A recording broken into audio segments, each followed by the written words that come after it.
The forest does not sleep, it listens. Beneath frozen branches and shifting wind, something moves with intention. You won't hear it at first, you won't see it clearly, but you will feel it. A presence that does not rush, a predator that does not roar, a hunter that does not waste motion. In the wild, power is not loud, it is patient, and tonight, the patience is over. Every pack claims land, not with fences, not with borders, but with scent. A wolf walks the edge of its territory and leaves information behind. To another wolf, this is not a smell. It is a warning. This ground feeds us. This forest shelters us. Cross it carefully. Territory is survival. Without it, there is no prey. Without prey, there is no future. The land shapes the pack. Dense forest creates stealth. Open tundra demands endurance. Mountain terrain builds strength. Where a wolf lives determines how it hunts. From a distance, wolves seem wild and unpredictable. Up close, they are disciplined. Hierarchy exists, but it is not violence-driven. It is built on trust. The lead pair makes decisions because they have survived the longest. Experience carries weight. Young wolves observe before acting. They learn timing. They learn restraint. A reckless hunter injures itself. An injured wolf becomes a liability. So impulsiveness is removed from the system. The pack operates like a living organism. Many bodies. One intention. Wolves are not built for explosive speed. They are built for distance. A deer may sprint faster, but it cannot sustain pressure. Wolves track for hours. They regulate breathing. They manage energy. Their bodies are optimized for long pursuit. Shoulders absorb impact. Paws distribute weight on snow. Lungs expand efficiently in cold air. Endurance breaks confidence. And once confidence cracks, the hunt shifts. Not every signal is a howl. Most communication is subtle. Ear angle, tail height, eye contact. A dominant wolf does not constantly assert control. It radiates calm authority. Panic spreads quickly in nature, so composure is survival. Before the hunt begins, wolves align.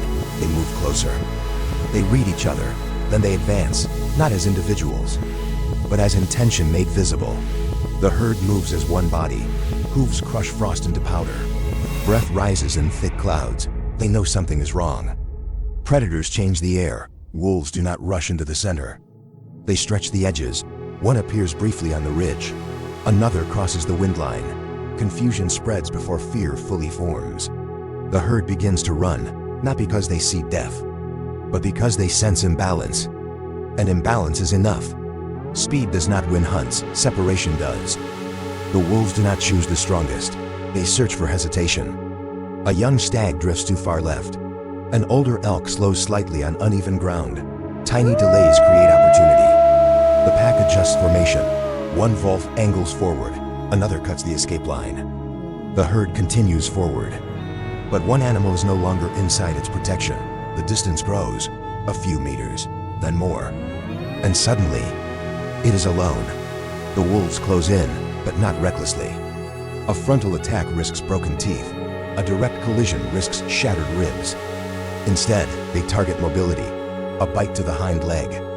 A pull to destabilize. The prey kicks backward violently. One wolf narrowly avoids impact. Experience teaches distance. The pack rotates positions fluidly. Fatigue sets in. The elk's breathing becomes erratic. Muscle tremors ripple through its legs. When endurance collapses, the wolves commit. Weight shifts. Momentum breaks. The body falls. There is no dramatic pause. Only transition. The forest grows quiet again. Steam rises from the kill. The pack does not frenzy. They assess. Eyes scan tree lines. Ears track distant movement. Danger does not disappear with prey. Feeding follows order, but without aggression. Nourishment restores balance. Energy returns to muscle. Warmth spreads through bodies chilled by pursuit. Life transfers from one form to another. In the wild, morality does not exist. Only exchange. A single successful hunt does not secure safety. Calories disappear quickly in freezing temperatures. Pups require constant feeding. Milk production drains the mother. Snow deepens. Migration paths shift. Prey becomes scarce. The pack must move. Travel becomes survival again. Distances stretch across valleys. Ice cracks beneath cautious steps. Failure lingers at the edge of every decision. Winter does not forgive miscalculation. Not every wolf remains within its birth pack. At maturity, tension rises subtly. Competition is not explosive. It is biological. A young male begins to drift. He lingers at the rear. He watches from distance. One morning, he does not follow. The lone wolf moves across unknown ground. Rivers test endurance. Human scent creates hesitation. Highways become lethal obstacles. He travels not with certainty, but with instinct. Some journeys end quickly. Others reshape entire regions. A new pack can begin with one survivor. No structure is permanent. Injury alters balance. A broken leg removes a hunter. Disease spreads invisibly. A harsh winter claims the weakest when the lead pair falls. Confusion seeps into the system.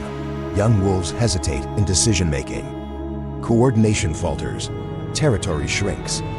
Rival packs test boundaries. The once stable unit fractures. But collapse does not always mean extinction. Sometimes it means transformation. Silence does not mean extinction. After loss, the forest watches closely. Two remaining adults begin to move differently. Their spacing tightens. Their decisions become deliberate. They no longer follow old patterns. They create new ones. A den is chosen beneath exposed roots. Shelter first, hunting later. Survival reorganizes itself around necessity. New leadership does not announce itself. It reveals itself through stability. Spring softens the ground. Snow recedes into streams. Inside the den, movement begins. Small bodies press against warmth. Blind, helpless, completely dependent. The mother rarely leaves. The father hunts with urgency. Food is regurgitated for the young. Nutrition becomes investment. Each pup represents continuation, but nature does not guarantee equality. Some grow stronger faster, others fade quietly. There are no ceremonies for loss, only forward motion. Weeks pass, eyes open. Curiosity overrides fear. Pups wrestle clumsily outside the den. Play is not meaningless. It builds muscle memory. Bite pressure is tested. Reaction speed improves. Older siblings tolerate chaos patiently. Occasional discipline corrects excess. By summer, small hunters emerge. Not skilled, but observant. Education in the wild is experiential. Mistakes teach faster than instruction. Territory does not exist in isolation anymore. Roads cut through migration paths. Livestock replaces wild prey. Gunshots echo differently than thunder. Wolves do not understand politics. They understand consequence. A single missing sheep can trigger retaliation. Entire packs have disappeared overnight. Fear flows in both directions. Farmers protect livelihood. Wolves protect survival. Conflict is not born from hatred. It grows from proximity. In some regions, coexistence models succeed. Guard dogs reduce livestock loss. Compensation programs ease tension. Adaptation becomes mutual. But balance remains fragile. When wolves reclaim territory, landscapes respond. Overgrazed valleys begin to recover. Saplings grow beyond browsing height. Beavers return to stabilized waterways. Songbirds nest in restored shrubs. The presence of a predator reshapes behavior patterns. Prey no longer lingers comfortably in open spaces. Movement redistributes pressure. Rivers narrow into defined channels. Vegetation anchors soil. The ripple extends far beyond the hunt. Dominion is not destruction. It is regulation. Not all power requires visibility. Prey animals alter routes without direct confrontation. Stress hormones elevate when scent lingers. Feeding time shortens. Rest becomes lighter. The shadow of possibility shapes daily routine. Wolves exploit uncertainty. They do not need constant success. They need presence. Fear restructures ecosystems invisibly. And wolves are masters of presence. Autumn returns. The pups are no longer small. They move with confidence. Their coordination sharpens.